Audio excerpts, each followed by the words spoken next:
Assalamualaikum warahmatullahi wabarakatuh.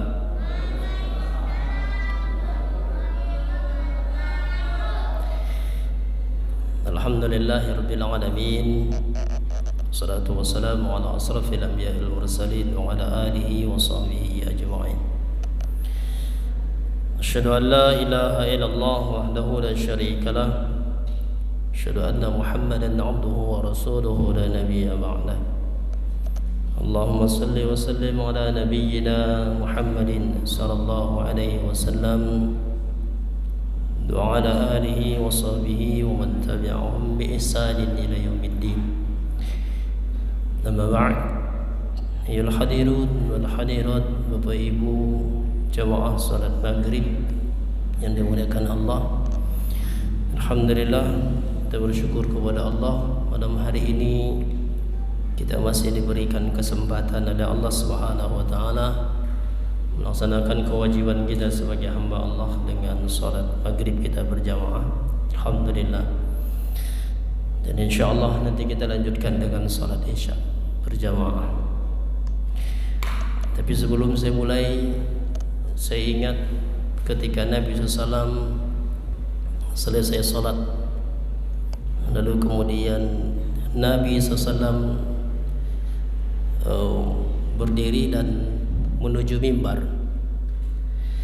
Lalu ketika Nabi sampai di mimbar, Rasulullah SAW mengatakan kepada jamaah ketika itu, kata Nabi SAW, uhdurul mimbar, uhdurul mimbar, uhdurul mimbar. 3 kali Nabi SAW mengatakan, hadirilah mimbar, hadirilah mimbar, hadirilah mimbar. Maka para ulama mengartikan ukhdur itu dengan bimaknal qarib. Bimaknal qarib. Artinya Nabi ketika itu mengatakan ukhdurul mimbar, artinya mendekatlah ke mimbar. Dulu Nabi mengatakan begitu. Ini Rasulullah SAW waktu itu. Kata Nabi SAW, mendekatlah ke mimbar, mendekatlah ke mimbar. Kata Nabi SAW. Tapi ini waktu Rasulullah SAW. Dulu para sahabat mungkin habis sholat mundur ke belakang semua. Nabi ingin menyampaikan sesuatu, lalu Nabi sampaikan, mendekatlah ke mimbar, kata Nabi SAW. Tapi mungkin dulu karena belum ada pengeras suara, jadi Nabi khawatir nanti disampaikan gak jelas karena terlalu jauh dari mimbar. Nah kalau sekarang kan sudah ada pengeras suara, jadi tidak lagi perlu dekat dengan mimbar karena sudah kedengaran. Apalagi kalau suaranya sampai keluar. Makanya banyak orang yang enggak ke masjid karena dengarinya dari rumah saja. Bisa jadi, Allahu a'lam. Tapi sebenarnya bukan hanya karena kejauhan dan tidak mendengar. Karena memang sunnahnya ta'lim itu adalah mendekat dengan orang yang menyampaikan ta'lim. Sunnahnya begitu. Tapi di sini nggak apa-apa. Insya Allah kita masih dalam satu masjid. Amin. Baik, jemaah yang dimuliakan oleh Allah Subhanahu wa taala. Kita lanjutkan pada pekan yang lalu hadis kita. Saya bacakan kembali hadisnya untuk mereview kembali dari yang pekan lalu. Hadis dari Anas bin Malik radhiyallahu anhu, qala Rasulullah sallallahu alaihi wasallam, man kanatil akhirah hammahu ja'alallahu ghinahu fi qalbihi wa jama'a lahu syamlahu wa atatsu dunya wa hiya raghimatun wa man kanatid dunya hammahu ja'alallahu faqrahu baina 'ainayhi wa farraqa alaihi syamlahu wa lam yu'tihi minad dunya illa ma qaddara lahu. Rawahu Tirmizi. Hadis ini hadis sahih. Pada pekan yang lalu hadis ini baru yang awal kita sampaikan ketika Nabi SAW mengatakan man kanatil akhirah hammahu, barang siapa yang akhirat sebagai himmahnya, dan himmah itu dimaknai Kalau di sini Imam Tirmizi memaknainya dengan niyatuhu au qasduhu, niatnya atau tujuannya atau tekadnya, keinginannya. Jadi segala yang ia lakukan di muka bumi ini, dunia ini, ketika dia masih hidup, tujuannya adalah untuk akhiratnya. Jadi kalau orang-orang yang melakukan seluruh yang ia lakukan itu adalah tujuannya untuk akhiratnya, maka Nabi SAW mengatakan ja'alallahu faqrahu ja'alallahu ghinahu fi qalbihi, maka Allah akan jadikan kaya itu di hatinya. Jadi kaya itu di hatinya. Ketika segala sesuatu yang ia lakukan itu adalah untuk akhiratnya, maka Allah jadikan kaya itu di hatinya. Maka itulah yang disebut dengan orang yang kaya hati. Ya. Dan kemudian Nabi SAW mengatakan wa jama'a lahu syamlahu, dan semua masalah yang ia hadapi Allah kumpulkan dan Allah berikan solusi kepadanya. Atau bisa jadi ketika saat dia menghadapi sebuah masalah yang Allah berikan ketenangan dalam hatinya ketika menghadapi masalah itu. Itu orang yang kalau hidup, tujuan hidupnya adalah untuk akhirat. Jadi namanya manusia tidak mungkin tidak punya masalah. Sungguh pun orang beriman, orang bertakwa sekalipun pasti akan ada masalah. Pasti. Maka ketika dia diberikan masalah oleh Allah Subhanahu wa taala, maka paling tidak Allah berikan ketenangan di hatinya ketika saat menghadapi masalah itu. Lalu kemudian yang ketiga Nabi sebutkan dalam hadis ini, wa atathud dunya wa hayya raghimatun, dan dunia akan datang kepadanya dalam kondisi yang terhina. Artinya bahwa orang kalau tujuannya akhirat, maka dunia akan tunduk kepadanya. Itulah intinya. Kalau tujuannya adalah akhirat, maka dunia akan tunduk kepadanya. Dunia akan menyertainya. Maka disebutkan di sini raghimatun, itu dalam kondisi yang terhina, dunia akan datang kepadanya. Dan itu pekan yang lalu saya sampaikan contohnya sahabat Abdurrahman bin Auf, yang luar biasa kekayaan yang Allah berikan kepadanya, harta yang begitu banyak Allah berikan kepadanya, begitu mudahnya dia mendapatkan harta itu, seakan-akan atau disebutkan bahwa dia adalah seorang manusia yang selalu dikejar-kejar dunia. Dia bisa bayangkan, dikejar-kejar dunia.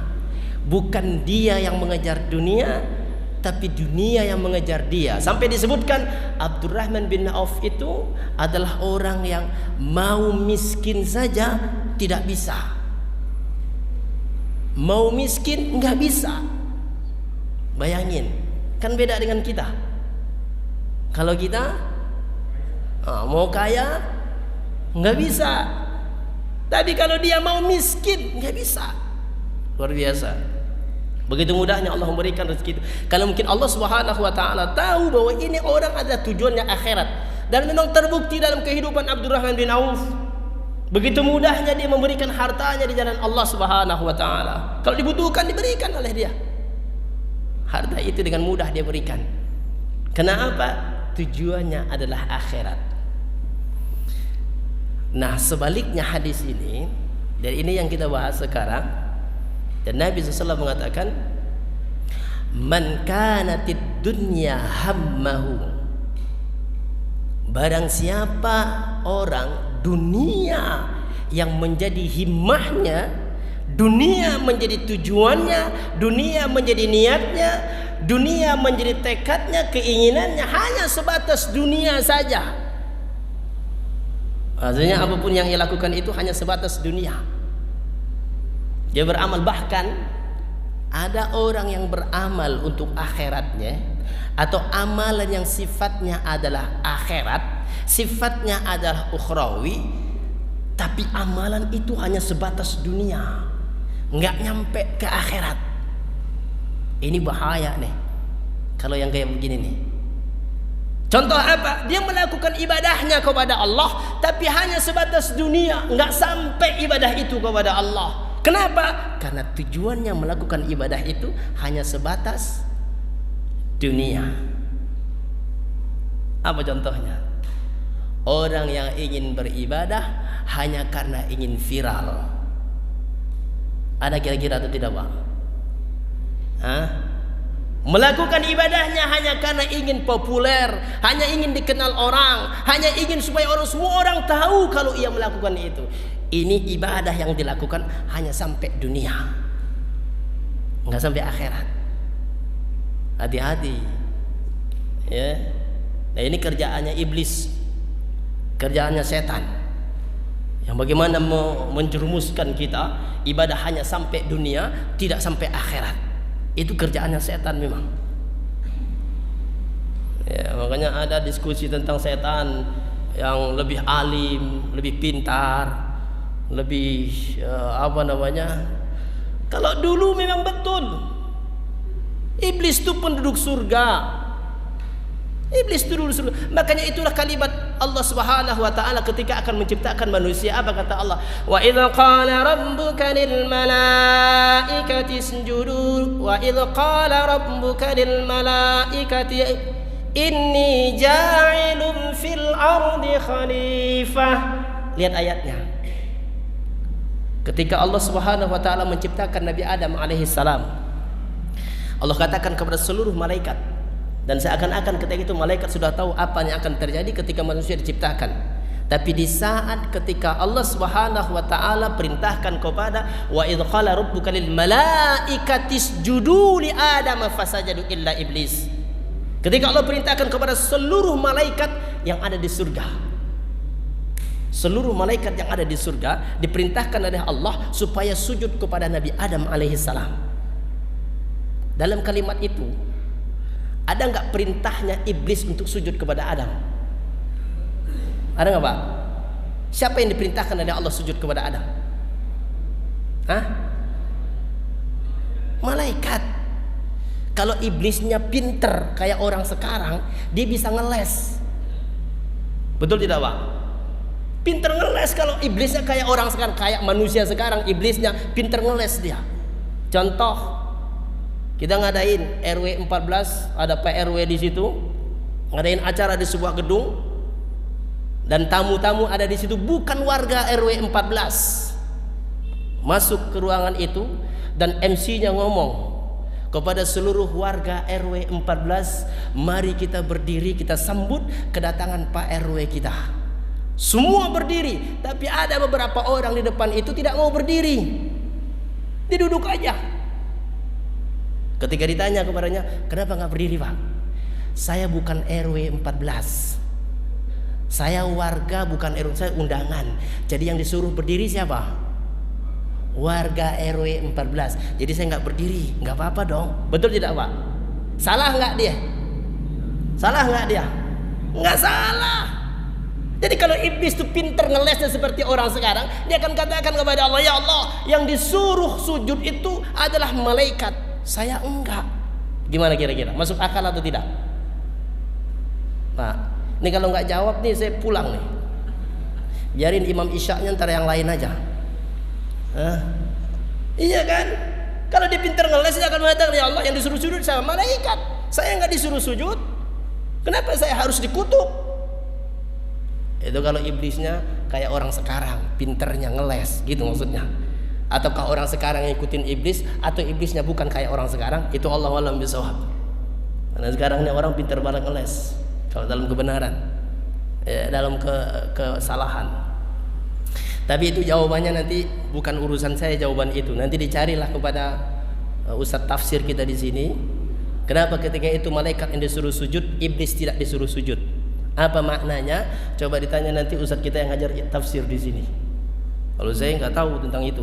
Tapi yang jelas itulah kalimatnya Allah perintahkan kepada seluruh malaikat sujud kepada Adam. Semuanya bersujud kecuali iblis.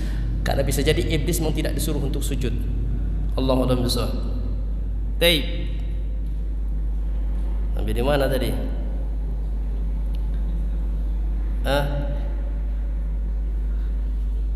Nah, ketika seseorang itu melakukan, jadi ini adalah luar biasa apa yang dilakukan oleh iblis kepada kita hari ini, supaya menjatuhkan kita, menggoda kita, supaya kita terjerumus. Tujuannya hanya untuk dunia, bukan untuk akhirat. Dan disitulah ketika saat itu yang kita lakukan, semua yang kita lakukan itu adalah untuk dunia. Dan itu bukan mustahil. Banyak hari ini orang yang melakukan itu hanya untuk sebatas dunianya, ibadahnya kepada Allah. Dia puasa hanya sebatas dunia, dia sedekah hanya sebatas dunia, bahkan solatnya pun kadang-kadang hanya sebatas dunia. Nauzubillah. Dunianya dapat, tapi ketika akhiratnya no. Kenapa? Hanya sebatas dunia. Karena tujuan dia melakukan itu hanya sampai dunia saja. Nauzubillah. Maka orang yang melakukan seluruhnya itu karena tujuannya adalah dunia, maka Allah Subhanahu wa taala mengatakan, atau Nabi sallallahu alaihi wasallam mengatakan dalam hadis ini, ja'alallahu faqrahu baina ainaihi. Ketika seseorang itu melakukan seluruhnya adalah untuk dunianya, kata Nabi SAW, maka Allah akan jadikan fakir atau miskin itu di kedua matanya. Saya tanya Bapak Ibu, kaya itu sebenarnya letaknya di mana? Kaya itu, kalau seseorang itu terlihat kaya, itu kita melihatnya dengan apa kalau dia kaya itu? Dengan mata. Orang itu tahunya kita kaya atau tidaknya itu melalui mata. Nah, kalau Allah sudah menjadikan di matanya itu fakir, di matanya itu miskin, nauzubillah. Apa maknanya? Sebanyak apapun harta yang ia miliki, sehebat apapun dia, banyak hartanya, di mana-mana hartanya, tapi tetap aja dia ngelihatnya sedikit.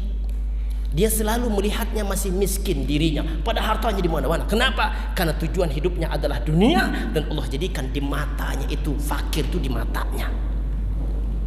Oh, ini bahaya nih. Inilah akan muncul ketamakan. Kenapa? Karena dia selalu melihat dirinya masih miskin, padahal rumahnya udah 4, mobilnya mengkilat, uangnya berlipat-lipat. Apalagi sambungannya?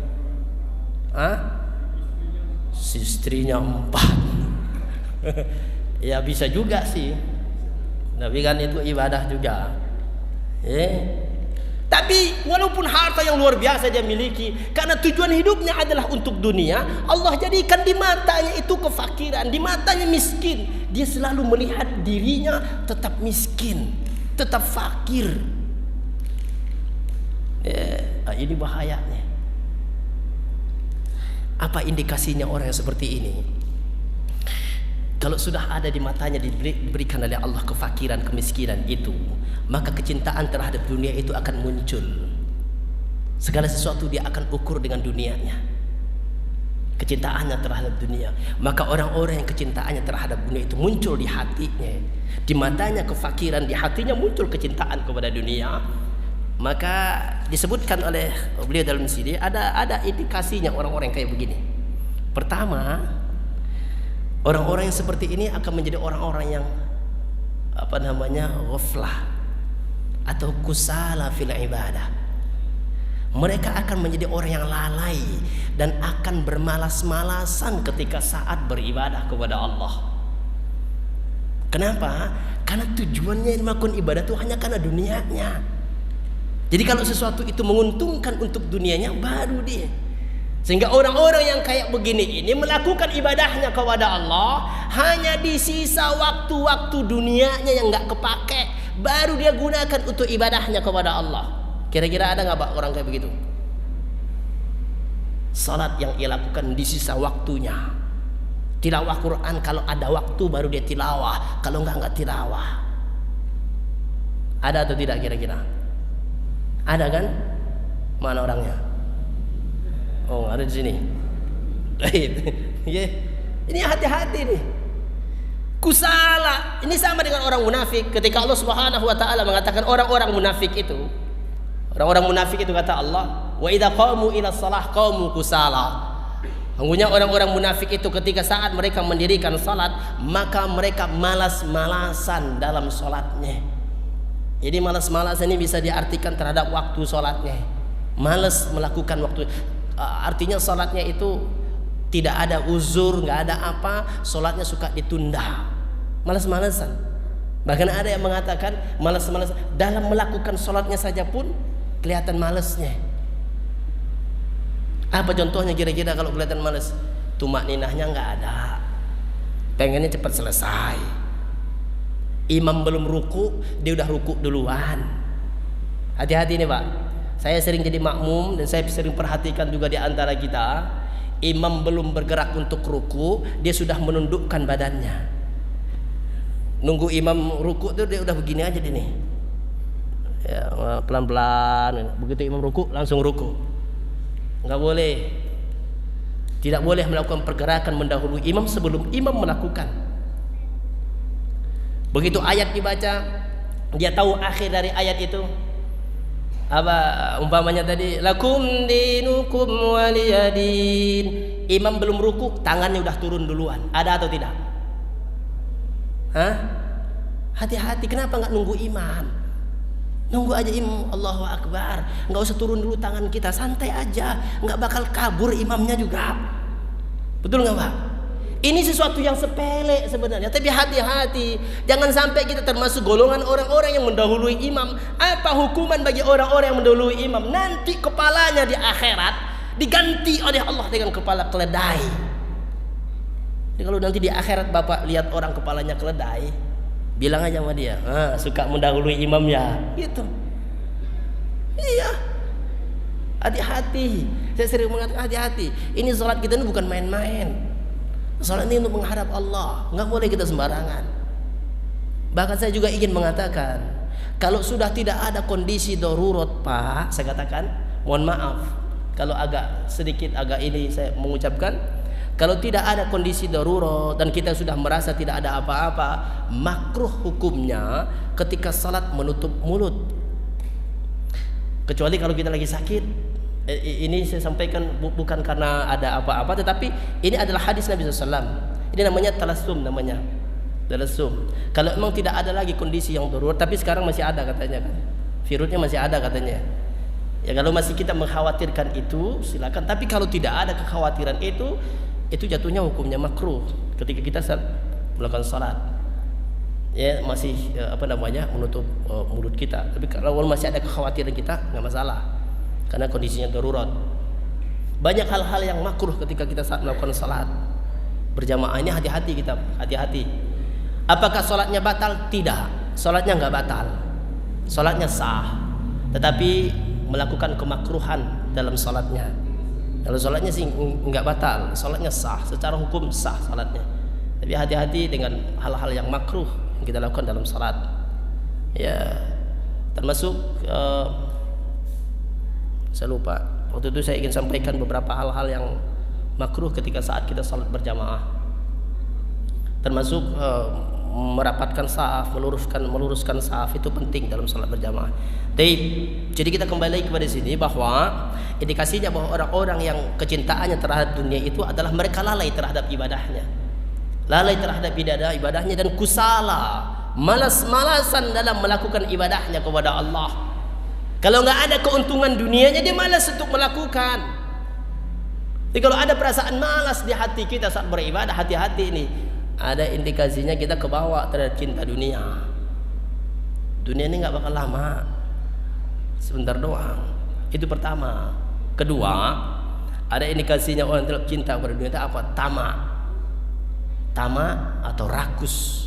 Kenapa? Karena itu tadi Allah jadikan di matanya itu kefakiran, sehingga berapapun yang ia miliki dia tetap melihatnya sedikit aja. Selalu tamak, dia ingin memiliki semuanya.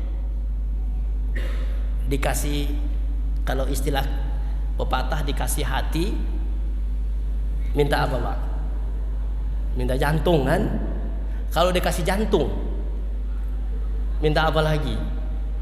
Nah, itu dikasih satu minta dua, udah dapat dua minta tiga. Ini bukan istri ya, ini masalah harta maksudnya. Kalau istri sih boleh aja 1, 2, 3, 4 mah boleh, nggak masalah. Selama mampu, ya, selama mampu nggak masalah. Tapi jangan hati-hati dengan keadilan. Dan Allah sudah mengatakan, kalau kamu nggak bisa adil kata Allah cukup 1. Tapi kalau kita yang pinter ngeles juga, kita akan mengatakan tahu atau tidaknya bisa adil, tes dulu adil apa enggak. Betul tidak Pak? Nah itu pinternya kita begitu. Coba dulu dong adil apa enggak. Udah dicoba baru ketahuan adil apa enggak. Nah begitu. Begitu biasanya kita.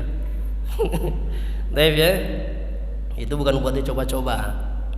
Jadi orangnya akan tamak. Dia ingin memiliki segalanya secara duniawinya, nggak pernah merasa puas. Beda dengan orang yang karena akhirat, karena kaya diberikan oleh Allah di hatinya, berapapun sedikitnya yang miliki, dia sudah merasa puas, qanaah, menerima. Inilah yang luar biasa. Kenapa? Karena kaya di hatinya.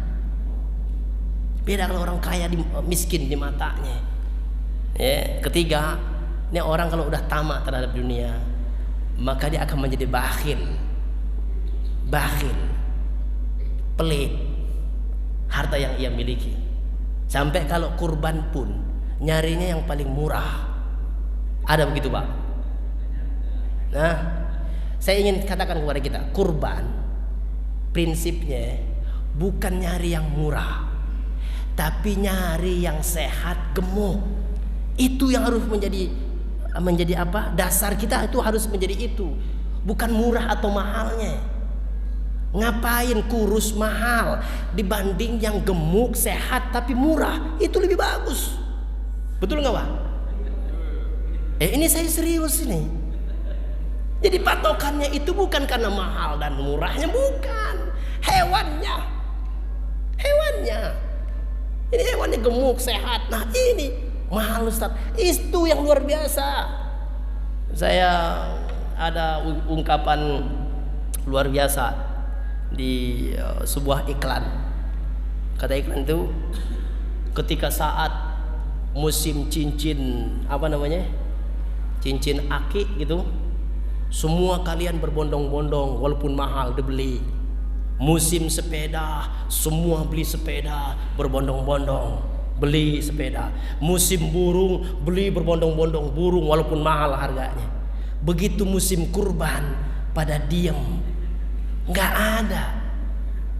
Justru dia malah nyari beli arang sama tempat pembakaran sate, nungguin daging dari masjid. Janganlah begitu. Kita yang harus melakukan, kita yang membagikan, begitu harusnya. Dan cari yang terbaik. Kenapa? Karena ini untuk akhirat kita. Tapi kalau hanya untuk dunia, ya sudah, ya begitulah jadinya. Ini untuk akhirat. Kurban itu untuk akhirat, bukan untuk dunia. Jadi dia orang akan menjadi bakhil. Memberi di jalan Allah, dia akan berpikir, ini kalau saya kasih harta saya berkurang. Secara materi memang berkurang. Kalau uang kita memang berkurang secara materi. Kalau hitung-hitungannya matematis berkurang. Uang 100.000 kita infakin 10.000, berkurang memang, hanya sisa 90.000. Itu kalau hitung-hitungannya matematis. Tapi infak sedekah itu bukan hitungan matematis. Infak sedekah itu hitungannya hitungan Allah. Begitu harusnya. Tapi kalau orang yang tujuannya dunia, semuanya akan dihitung dengan matematis oleh dia, kerugiannya. Jadi bakhil. Padahal bakhil itu Allah Subhanahu wa taala mengatakan dalam surah An-Nisa, jangan mengira orang-orang yang bakhil itu adalah baik bagi mereka. Sungguh kata Allah, tidak. Bakhil itu buruk bagi mereka. Dan orang-orang yang bakhil terhadap hartanya akan dikarungkan di lehernya kelak di yaumil akhir, dan kalungnya akan terbuat dari neraka. Makanya jangan enggak usah ditahan-tahan. Bahkan Allah Subhanahu wa taala dalam surah Al-Ma'arij itu mengatakan, orang-orang yang tujuan hidupnya adalah akhirat, apa kata Allah? Lisaili wal mahrum. Walladzina fi amwalihim haqqun ma'lum lisaili wal mahrum. orang-orang yang menyadari bahwa di dalam harta mereka itu ada hak orang lain. Hak siapakah itu? Lisaili wal mahrum. Orang miskin itu ada dua macam kata Allah. As-sa'il wal mahrum. Ada orang miskin yang suka meminta-minta, dan ada orang miskin yang tidak suka meminta-minta. Itu dua macam. Maka kalau ada orang datang ke rumah kita minta-minta, jangan langsung kita mengusir dia. Bisa jadi dia mungkin miskin beneran, dan itu haknya dia. Ada haknya untuk meminta. Dan ada orang miskin yang tidak suka minta-minta. Dia miskin sebenarnya, tapi dia tahan dirinya untuk tidak meminta-minta. Itu ada. Itu orang miskin dua-duanya. Maka kalau datang orang minta-minta ke rumah kita, jangan langsung diusir. Ini belum apa-apa, dari dalam assalamualaikum, dari dalam kita udah jawab waalaikumsalam, maaf. Padahal kita belum melihat tuh siapa yang datang. Ternyata tetangganya mau nganterin makanan. Karena dari dalam mulai bilang maaf, dia pulang lagi bawa makanannya, nggak jadi dapat kan? Yang rugi siapa? Kita. Kenapa? Bersuuzon. Udah datangin dulu. Kalau dia memang minta-minta, kita lihat dia sehat, orangnya luar biasa, katakan saja. Kalau memang kita nggak mau ngasih, kita bilang apa? Maaf pak. Besok dia datang lagi, maaf pak. Besok lama-lama dia bawa tulisan, ini rumah maaf, taruh di pagar kita. Karena dia selalu datang, kita selalu minta maaf. Taib. Yang keempat, orang yang tujuannya adalah dunia, akan ada penyakit dalam hatinya. Apa itu? Al-kibr, kesombongan. Dia tidak tahu bahwa hidup itu tidak hanya di dunia. Dia akan menjadi orang yang sombong. Sombong, dan sombong ini semua lini dimasuki oleh sombong. Bahkan orang alim pun bisa sombong. Hati-hati, jangan salah. Orang yang kita lihat luar biasa ibadahnya kepada Allah pun bisa sombong kalau sudah dipengaruhi oleh iblis.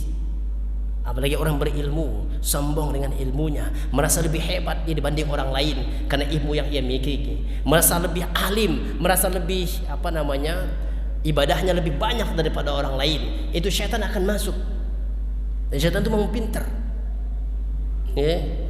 untuk membuat orang supaya ibadahnya itu merusak ibadah seorang itu. Bahkan kadang-kadang orang yang mengungkapkan itu melalui ungkapan yang merendah, tapi pada intinya sungguhnya dia ingin menyampaikan siapa dirinya. Kalimatnya itu kalimat merendah. Contoh gini pak, contoh kalimatnya nih, saya nggak habis pikir kata dia, atau saya heran kenapa kok dia dalam sebulan bisa hafal 5 juz Al-Quran. Sebulan doang dia bisa hafal 5 juz. Saya kata dia, yang udah mati-matian sebulan cuman bisa hafal 2 juz doang. Apa tujuannya pak? Ngasih tahu apa coba? Ngasih tahu kalau dia itu dalam sebulan bisa hafal 2 juz. Betul tidak? Penting atau tidak? Kagak penting pak. Nggak penting itu. Itu cuma ngasih tahu kalau kita ini juga bisa hafal sebulan walaupun 2 juz. Untuk apa? Kecuali kalau ada orang nanya. Itu pun kalau masih bisa untuk kita sembunyikan, sembunyikan amal kita. Lagi kayak kemarin itu saya katakan, kadang-kadang orang puasa sunnah, orang nggak ada yang nanya, dia ngomong sendiri. Hari ini saya lemes banget nih, pas hari Senin emang lemes banget nih. Nah, orang nanya, emang kenapa Pak Haji? Emang nggak tahu sini hari Senin. Saya kan kalau Senin Kamis itu kalau nggak puasa badan saya gatal-gatal semua. Begitu kan kemarin contohnya. Sombong amat. Ini kan nggak usah. Udah nggak usah ngomong. Walaupun ada orang mengatakan lemes, biarin aja. Iya saya lagi lemes, selesai. Nggak ada manfaatnya kecuali kalau kita untuk memotivasi seseorang, nggak masalah. Hanya untuk satu orang. Lihatlah para ulama bagaimana mereka menyembunyikan amal-amal mereka, insyaallah. Karena takutnya mereka kalau amal itu rusak di hadapan Allah, mereka sembunyikan, nggak usah dipamerkan. Kecuali kalau ada tujuannya, Allah alam bisawab. Tapi kita juga hati-hati pak. Tapi kita juga nggak boleh menjustis orang. Ketika dia mengungkapkan sesuatu lalu di hati kita mengatakan, ini orang ria, nggak boleh. Kita nggak berhak untuk mengatakan itu. Cukuplah kita yang ketika saat menyampaikan ibadah kita sendiri, cukup kita yang merasakan ini saya ria atau tidak. Kita yang mendengarkan nggak boleh memvonis dia, nggak boleh menjustis dia. Oh ini orang ria nih, nggak boleh Pak, nggak ada hak kita. Karena yang tahu hatinya siapa? Ria adalah masalah hati.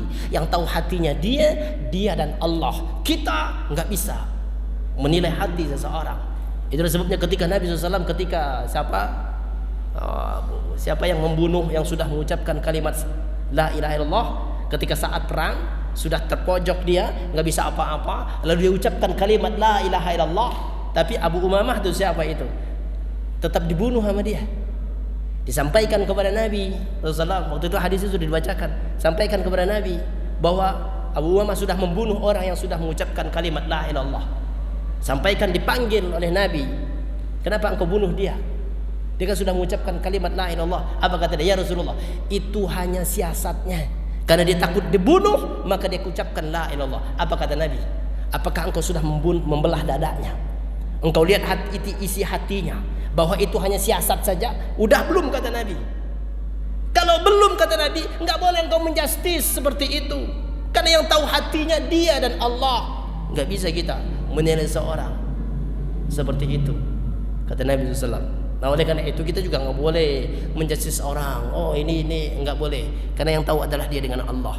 Al-kibr, hati-hati. Orang terlalu cinta kepada dunia, kesombongan muncul, dan akhirnya apa? Tarkud dakwah.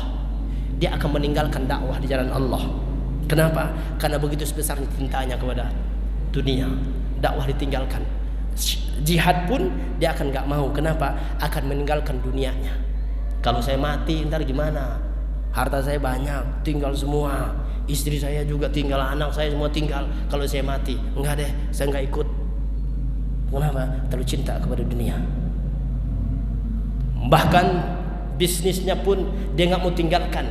Ketika saat azan berkumandang, tetap dengan bisnisnya, tetap dengan aktivitas duniawinya. Kenapa? Takut rugi dia. Kalau saya tinggalkan, rugi saya. Nauzubillah. Hati-hati.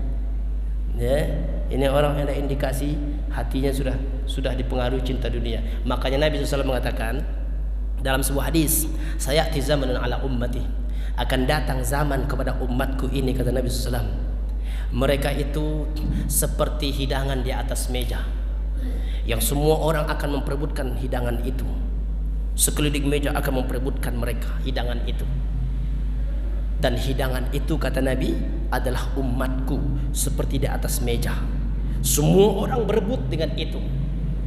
Dan ketika itu sahabat menanyakan, ya Rasulullah, awamin killatin yauma idzin ya Rasulullah, apakah hari itu kita sedikit wahai Nabi? Kata para sahabat, umatmu sedikit. Kata Nabi, la bal antum katsirun. Tidak, kata Nabi, hari itu kamu banyak. Tapi kamu pada hari itu, kata Nabi, kamu sa'isail, kamu pada hari itu seperti buih di atas lautan. Nggak punya power, kamu nggak punya kekuatan, kamu lemah, kata Nabi. Nah ini sebentar lagi nih di kita ini akan terjadi yang kayak begini nih.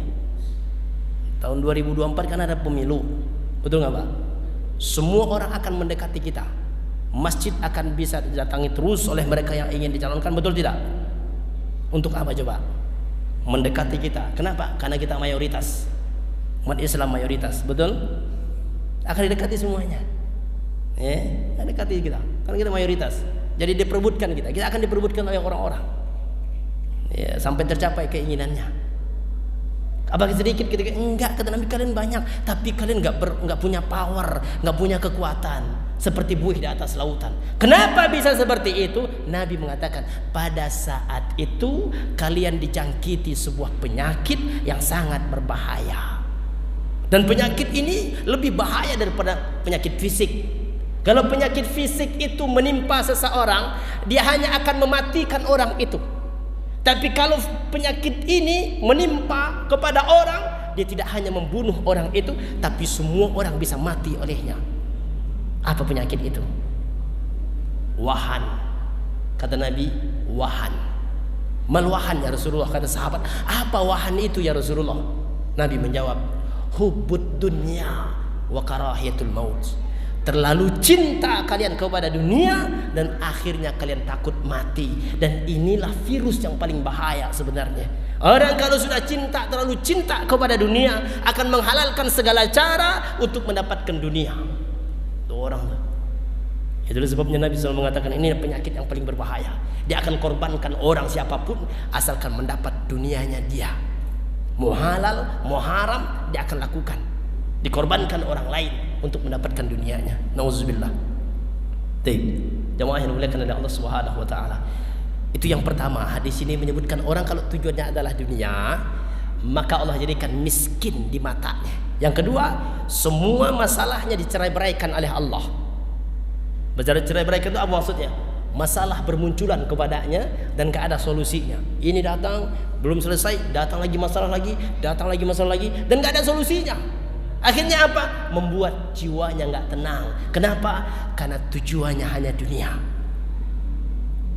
Dan terakhir Nabi SAW mengatakan, walam ya'tihi minad dunya illa ma qaddara lahu.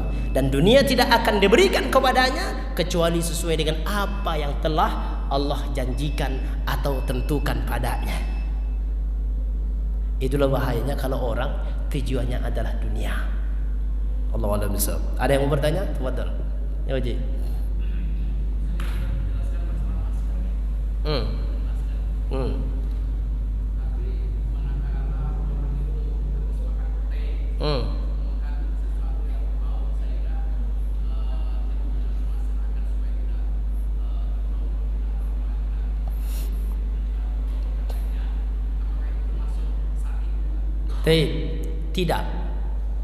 Tidak disebutkan dalam contoh fikihnya orang yang mulutnya bau supaya pakai masker, nggak ada. Ya, justru ketika khawatir mulut kita bau ketika sholat, makruh hukumnya makan bawang putih, bawang merah, atau yang membuat bau mulut, makruh hukumnya li huduri sholatil jamaah. Dalam fikihnya begitu. Ketika saat akan menghadiri sholat berjamaah, maka hukumnya makruh ketika memakan makanan yang membuat bau mulut. Lalu bagaimana dengan ditutupi dengan masker? Nggak ada pembahasannya itu. Karena ketika itu dulu, kenapa Nabi melarang orang pakai menutup mulut? Kalau saya lihat dalam Asbabul Wurud hadis itu dulu orang Arab, ada sebuah suku yang suka ketika saat sholat suka mengikat mulut mereka, menutup mulut mereka, sehingga bacaan-bacaannya nggak jelas. Dari situlah keluar hadis itu. Nabi melarang, Rasulullah SAW. Nabi melarang menutup mulut ketika saat sholat, kecuali kalau ada kepentingannya, keperluannya, atau kondisinya darurat. Tapi kalau hanya masalah bau, tidak, nggak masuk dalam itu masalah bau. Karena bau itu kalau menyebabkan bau mulut, nggak boleh dimakan, gitu maksudnya. Pencegahannya begitu, bukan dengan menutup mulut pencegahannya, tapi makannya jangan dimakan, gitu maksudnya. Kalau yang bau mulut ketika saat salat, Allah a'lam bishawab. Tapi memang nggak boleh, mulut tuh nggak boleh bau ketika saat salat. Itu sebabnya kalau mau mulut kita, kalau bisa gosok gigi dulu. Kasihan. Sebenarnya tujuan Nabi atau para ulama memakruhkan itu supaya orang yang salat bersama dengan kita nggak terganggu salatnya, tidak terganggu kekhusyuannya. Sebenarnya itu hanya itu tujuannya. Kalau umpamanya kita makan yang bau mulutnya, nggak orang lain tidak bisa menciumnya, nggak masalah. Kita sendiri yang nyium. Ya mungkin Pak Haji maksudnya pakai masker tuh begitu, cium sendiri. Tapi kalau sudah mengganggu orang lain, nah di sinilah makruhnya, karena mengganggu kekhusyuan orang. Dan itu bukan hanya bau mulut, apapun itu. Tadi sholat zuhur saya di pojok sana, zuhur apa asar saya di pojok sana. Itu ketika sholat zuhur HP-nya bunyi, nyanyi Ayah Ebit GAD. Ayah, lagi sholat zuhur asar. Ustaz denger orang suaranya begitu HP-nya. Iya kan? Khusyuk nggak? Terganggu kekhusyuan kita. Hati-hati, saya nggak tahu HP siapa. Tapi tadi nyanyinya begitu. Sampai 2 kali dia nyanyi Ebit GAD dalam salat asar. Yaitu mengganggu orang. Nah itu juga makruh, tidak boleh. Jadi mengganggu kekhusyuan orang dalam salat nggak boleh. Itu sebabnya anak-anak kita ketika saat salat itu harus kita bimbing. Jangan sampai mengganggu orang-orang tua yang sedang sholat. Tapi nggak boleh juga melarang anak-anak ke masjid karena mereka berisik. Itu juga nggak boleh. Hati-hati kita. Jangan sampai kita larang mereka, kamu nggak boleh ke masjid karena kamu berisik terus. Nggak boleh ke masjid. Di rumah aja. Nggak boleh. Khawatirnya kalau mereka trauma, akhirnya mereka tidak suka dengan masjid, nggak ke masjid. Lalu kita ini meninggal semua yang tua-tua. Siapa yang mengisi masjid? Tapi bagaimana caranya? Diarahkan saja. Namanya anak-anak berisik wajar, betul nggak Pak?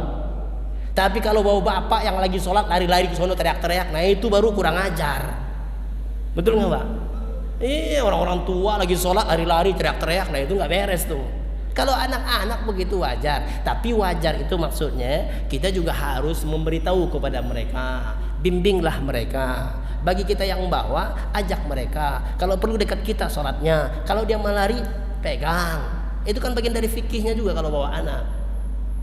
Yang kalau apa namanya? Kalau anaknya suka jalan-jalan atau teriak-teriak, begitu. Hanya supaya itu orang tidak terganggu kekhusyuannya. Allahu a'lam bishawab. Baik. Begitu Pak Haji. Allahu a'lam bishawab. Cukup? Saya tahu Bapak Pak Haji mau nanya, tapi waktu udah lewat, jadi kita cukupkan. Baik ya, Allahu a'lam bishawab. Ini saja, mudah-mudahan ada manfaatnya. Ini hanya tazkirah saja buat kita. Mudah-mudahan kita bisa mengambil pelajaran dari ini bahwa tujuan kita untuk beribadah itu apapun yang kita lakukan, maka niatkan untuk akhirat. Jangan hanya sebatas dunia. Karena kalau akhirat tujuan kita, insya Allah dunia akan bersama dengan kita. Tapi kalau dunia tujuan kita, akhirat akan lenyap dari kita dan kita akan menjadi orang yang rugi nanti di akhirat. Allahu a'lam bishawab. Subhanakallah wa bihamdika, asyhadu an la ilaha illa anta, astaghfiruka wa atubu ilaik. Assalamualaikum warahmatullahi wabarakatuh.